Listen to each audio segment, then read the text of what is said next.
Hello and welcome to Unit 5. We're going to start off this unit by looking at polygons in general, and then over the course of this unit, you'll then start looking at quadrilaterals specifically.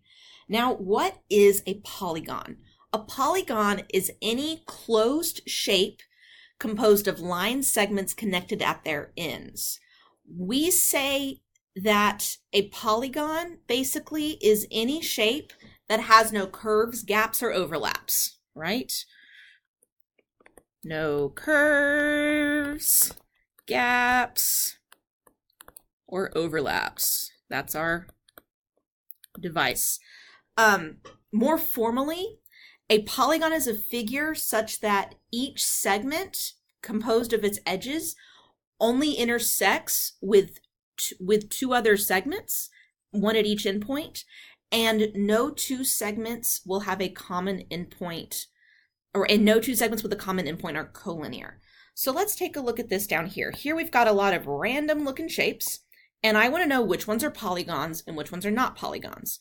Well, it's pretty easy to determine.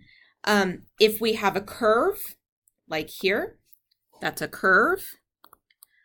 Oop, let's spell that right, curve, so it's not a polygon. Here I have an overlap,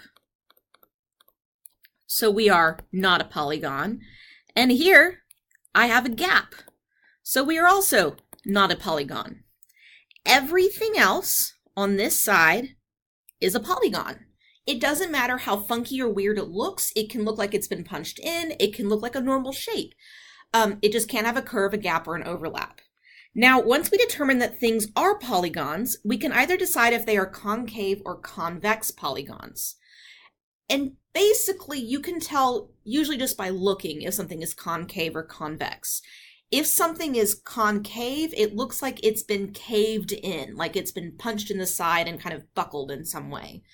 But when we're talking about this very formally, a polygon is convex if any diagonal I draw stays within the interior of the polygon. So for example, let's take a look at this guy here. If I draw diagonals, and diagonals are lines that connect a vertex to non-adjacent vertices, all those diagonals stay inside my polygon. So he is convex. Something that's concave basically is something that's not convex. Here, I can draw a diagonal that falls outside my polygon, so he is concave. He also looks like he's been kind of punched in, right?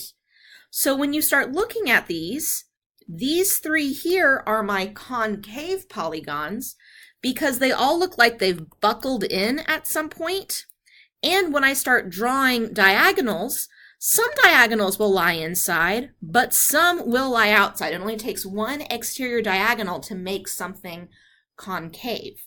Whereas with these guys, when I draw diagonals, there's no way I can draw a diagonal that lies outside the shape. So these guys are all convex.